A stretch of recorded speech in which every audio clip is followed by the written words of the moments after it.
the storm of the coming weather. The storm is That really is what weather. you said. That is what I saying. Oh. Because my graduation is only limiting. Why is your talking of your English like that? Because the English is very little bit. Is a sample Only. of your nationwide? Oh, yes, I know. Okay. Pinapalit kasi tayo eh. No? Pinagtitripan lang namin kasi alam mo, na-inspire kami sa mga ganitong pananalita eh. Oo. Kasi alam mo, pwede ka pala magkaroon ng posisyon sa gobyerno pag ganyan. Oo. Yeah? Oo. Pwede pala. At sa comms pa. Ah, comms? Oo. Wow. Oo. Bakit ano bang nasasabi na? Pinapalit Basa. ako. Okay. Ah. Minapalit kasi ako. Ikaw, baka napalit mo rin yun. Napalit yan. O yun, interview ni Miss Karen, no? Ah. Si attorney. Matalino pa naman si Karen. Oh, siyempre. Schoolmate ko yun. School mo si Karen? Hindi ko kaklase. Siyempre, lower batch ako pero schoolmate ko yun sa saan pa kayo? CSA. Agustin. Agustin yan. Sige, tuloy mo. Napanood ko eh. Ano napad mo? Na mayroong bagong itinilaga ang ating palasyo. Yeah. Ang administro ng ating president. Yes. Sa comms, siya ang bagong attack. You mean that there's this one person who was appointed as an official of the government who is now sitting in a communications department of the government because she's supposed to be good in communication. Tama ba yan? Tama! Yes, kasi kami magkakapatid. Sa Tweety kayo! Hindi, sa totoo lang, when you're in communications, parang organization or a group or you're categorized as a communicator, kailangan, alam mo, kung ano yung strengths and weaknesses mo. Let's just say na hindi ka magaling sa English. Ako Tagalog mo. yun. Katulad ng ginagawa ng ni Senador Robin Padilla. Robin, Tagalog na lang siya kasi siguro hindi siya comfortable sa pag-i-English. Pero ito, magaling mag-English to, pero mas gusto niya i-relay yung mga messages niya in Filipino kasi para maintindihan ng mga nasa outskirts, yung mga hindi masyado gumagamit ng English, si Senate President. Si Escudero. Nakita niyo nagtatagalog pero magaling mag-English yun. Oo nga. Oo. Tapos, marami pa. Actually, si Pinoy. Di ba? Kami, hindi ako mga Pinoy. Alam niyan. Pero nagtatagalog yun. Kuwang ko yun. Aquino yun. So, imposibleng hindi mo mag-English yun. Yes. Sa bahay lang, baka English yun. Si former President Duterte, nagtatagalog. Kaya lang, Bisaya kasi siya. So, most likely, ang mga Bisaya, nag-i-English talaga. Yes. Di ba?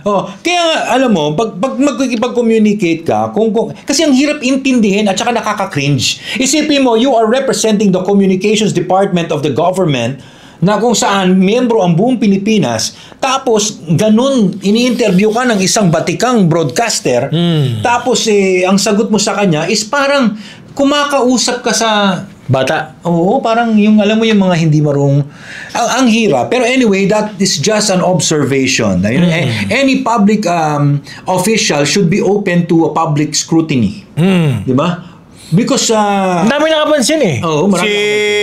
Sila Joey, tayo. Natin. Si Ipara, si Kaado. Hindi, yung mga nanonood. Nakita nga natin yun, di ba? Doon sa interview sa ANCB, no? Si Karen.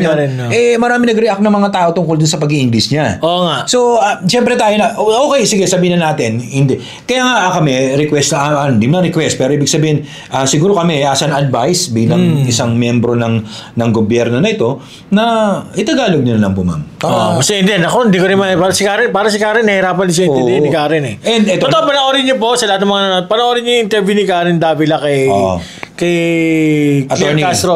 Kay Claire Castro. Talagang pati siya, parang nahihirapan din siya eh. Nahihirapan din intindihin ng mga sinasabi. At saka bukod doon is, okay, you are an undersecretary of the government. You're supposed to be, as much as possible, tagapaghatid ng mga mensahe ng presidente. Pero, ang nangyayari sa'yo is parang may sarili kang attacking. Ay, hindi. Patake yung, ano mo? Una-una sinabi naman niya kay Karen Davila sinabi ni Karen na, parang parang gusto ni PRRD, pinapatuloy siya. Na gustong i-hook kayo na sumagot. So, I will, sabi niya. Iba yung kanyang purpose o objective. Sa pagiging sa kanyang pwesto. Bardagulan. Kundi, Bardagulan. Di ba, parang talakira parang palingkera na tandaan mo, na-scrutinize dyan si Mocha. Ang panahon ni PRRD dahil meron siya mga maling mga pinopost, may mga nasasabi hindi maganda. Na-scrutinize din yung ng mga Pilipino yan. Hindi naman porket kay PRRD yun dito, kay BBM tapos BBM, tapos sasabihin natin na, hindi kasi ano lang yan, hindi. Na-scrutinize din si Mocha noon. Tapos ngayon, ito rin, na-scrutinize din to. Kasi, syempre, di ba, ba't mo ka pa kasi pinipilit na sa English o ganito ka magsalita? At saka di ba dapat pagka tagapaghatid ka ng mensahe, wag kang magbibigay ng opinion mo. Kasi wag manggagaling sa'yo kasi representative you are a spokesperson of the president. Kasi sabi niya napanood ko na, ito, opinion ko to. Sabi niya, ito, opinion ko lang to. Hindi ba pwede yun, di ba? May sample ako, brother. Panoorin mo yung spokesperson ni Donald Trump. Ni President Donald Trump. Sino yun? Maganda. Ayun, magaling mag-English yun. Amerikano Pero hindi siya nagtatagalog. Kasi yun ang weakness niya Hindi siya nagtagalog. Pero ang malupit dito, itong unang-unang ganda nito Beautiful. Papanoorin mo talaga Beautiful. Diba? Anyway. Ito kung sisira pala to. Yung the way she speaks, sasabihin niya na, no, we are again because as you've heard from the president in past interviews, ginagamit niya as source nung sagot niya, basis niya, is yung mga sinabi na ni President Donald Trump. Hindi siya nagsasabi na, my opinion, it is not kasi hindi yun ang papel mo Hindi wala ka sa posisyon na sabihin mo itong opinion mo kaya ito yung sasabihin mo. Sumobra ata yung expectation niya na na-excite na-overwhelm. Binanggit pa nga si Ted Filon dun sa interview ni Karen Davila. Sabi niya na, hindi, ikaw yung una ko nabasa, kaya ikaw yung, kinuwento pa yun. Kinuwento pa dapat yun, mga backdoor, usap yun. Sasabihin yun. Kasi siguro overwhelmed na, iba na ako ngayon. Dati pa YouTube lang ako. Di ba? Nayari lang ako noon. Ngayon, nasa kinuha na. Ang tanong, tinanong siya. Sino sinabi ni Karen Davila? I was invited, sabi niya. Sino nag-iba siya? Hindi ko masasabi. Hindi ko pa nga sinagot Hindi ko pa nga sinagot. Nung una, it took me 3 days before I answered back. Pero hindi niya sinasabi kung sino yung nag-invite sa kanya. Pero kami may idea. Pero parang medyo na-excite na medyo dating di ba? Tumaas agad ng ego Pero congratulations pa rin. Nandiyan siya, undersecretary dati, nandun sa DCXL, di ba? ABS-CBN dati, di ba? Wala na siya sa ABS, sa tagal na. Nung nasa unang-una niya, nung nag-hysterical siya, parang si Tasmanian Devil. Presinto. Tapos napunta na siya sa DCXL. Actually, there was a time na medyo pinuri ko siya dun sa DCXL. Pero kasi parang magaling siyang vlogger. Yung parang alam mo yung podcast vlogger, ganon. Sabi niya kay Karen Davila, I discuss. And then, I discuss daw. Ganun. Parang ganun magsalita. Rock ba? Parang ako, sasabihin ko, I'm talking, this is before I am podcast. You are a partner. Diba? We are talking.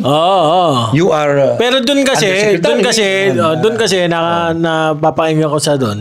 Dumadaan siya sa newsfeed at siyempre ba nadaan tayo ng Excel nun. Talagang anti-Duterte siya at saka hindi niya binabanatan si Marcos. We understand that you are not really good in speaking in that language. So you better stop it and talk Tagalog. You better not pout. You better not cry. I'm telling you Why? Oh, Because you are under secretary, I am podcast, he is partner, we are talk. The talk because this is podcast. Hindi, alam mo na ginagawa lang natin ganito kasi para i-relay natin sa mga tao yung mga tanong nila, yung mga frustrations nila, di ba? Para kasi napapag-usapan natin because this is still within our government's At saka, napansin ko rin na parang credibility ng gobyerno. Yung mga banat niya talagang anti-Duterte. Personal. Oo, pero parang talagang nilagay siya dyan para banatin si Duterte. Hindi, yan tuloy. Yan ang naiisip natin ngayon. Yun naman sinabi paano kung hindi naman yan ang gusto ni nung nasitas? Ni PBBM. Pero yan ang nagiging isip natin kasi yan ang nakikita. Kung ano yung sinasabi, yun ang Yun na nga. Kaya nga kailangan ganyan. Kabig ng tulak ng bibig niya. Kabig ng dibdib. Di ba? Parang kanta yun ganun kanta ba yun? That is song. Parang Tina Paner ata yun. You are sings? Tina Paner. Di ba? Alam mo, sa atin naman, mas maganda siguro, unang-una mas maganda kung nahihirapan sa English, mag-Tagalog. Tama. Pangalawa, kung merong sasabihin publicly, wag to the point na magdadagdag ka ng tremor sa nangyayari ng yanig sa bansa. Because kung dadagdagan mo pa yan, baka pumutok ang bulkan. Baka saka, hindi lang yun. Mayayari siya. Ba't sa'yo wala kaming sinasabing ganito tapos ikaw sasabihin mo. Di ba? I'm not saying anything. Hindi, baka yun nga. Baka may iba siyang masabi na hindi naman yun ang gusto ng presidente. ng administrasyon. Ikaw naman, nagbigay ka ng masyado ka nagbida-bida. Bigay ka ng opinion niya. Putang na, mapapahamak pa yung pamahalaan. Kasi alam mo tayo nga, nandito siguro tayo. Siguro mga 1 week ka lang dyan, 1 month ka lang dyan. Ganon. Nandito nga tayo para kahit na paano mabigyan natin ng linaw at mabigyan rin natin kahit na paano ng something to think about yung ating mga kababayan para hindi na madagdagan pa yung nasa dibdib na parang gustong magsumabog. Diba? Kailangan, lalo na kayong na mga nasa gobyerno, ang kailangan nyo dapat gawin dyan, instead of saying na, sasagutin ko yung mga nagsasalta lang, yari sa akin yan. Imbis na ganun, sabihin nyo na lang na, okay, sasagutin namin yung mga sinasabi ng mga yan, walang katotohanan, wag nyo nang isipin. Yun. Ganon. Kasi ang hinahanap ng tao, yung kasagutan. Yes. Yung katanungan ng mga tao, hinahanapan ng kasagutan mula sa gobyerno. Lalong-lalo na siya tagapagmensahe. Mensahera. Mensahero, mensahera. Yeah. Na, tapos, lalabanan mo yung nagtatanong. Ano yun? Kasi, ibig sabihin, magiging guilty na. Dapat, kailangan pacify. Always pacify. Kasi, kayo ang communications. You are being paid by the government. The government are the people. Binabayaran kayo ng gobyerno para mag-relay ng mensahe sa tao.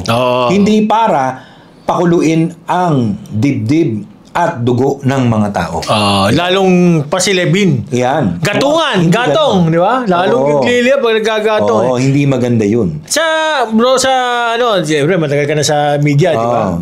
30 years, bro. 30 years. Isipin mo, yung kaibigan mo, si dating PCO, si Martin Andanar. Ano ba yung mga responsibilidad pare ng mga ganyan? Katulad nung... Okay, si Martin Andanar, ginawa niya, for a time, naging rin siya, naging spokesperson, pero iba-iba sila naging spokesperson doon. Okay. Diba? Marami nang si Harry Roque, di ba? Sal Panelo, si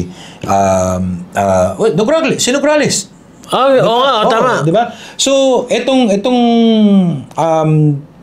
trabaho niya was to enhance yung capabilities ng PCOO. Nandiyan yung pinaganda niya yung PTV4, pinaganda niya yung RP1, pinaganda niya yung daloy ng communications, di ba?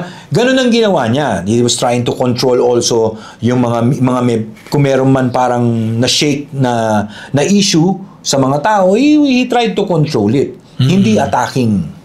'Di ba? So, even yung kung makikita mo yung matapang yung yung spokesperson ni Donald Trump.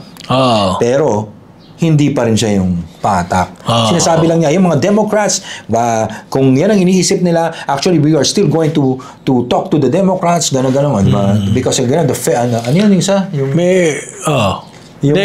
isang nila, di ba? Pero kung yung you do not kumaga add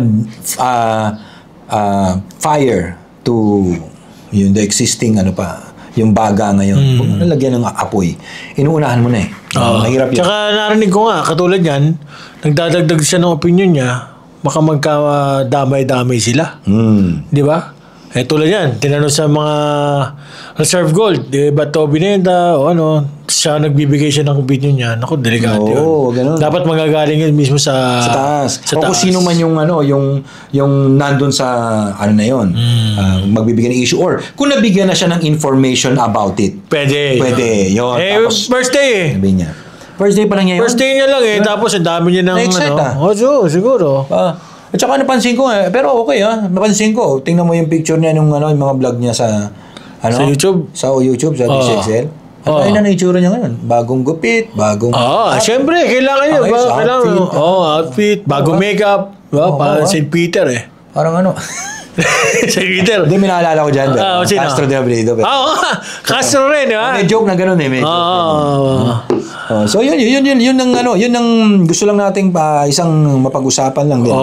Para kasi marami nagtatanong So syempre maganda rin na siguro sa tingin ko marami pa tong magagawang kapuna-puna. Ito kay... maganda para meron tayo May laman tayo. May pag-uusapan tayo. Di ba? Hindi ho ito chismis na pag-uusapan lang. Hindi ito chismis. Na pag-uusapan lang. Okay. So, yun na po mga kaibigan. Ako po, nilugod si Tapiro. I'm name of Tito Potato for you. And kayo ay nasa B4D.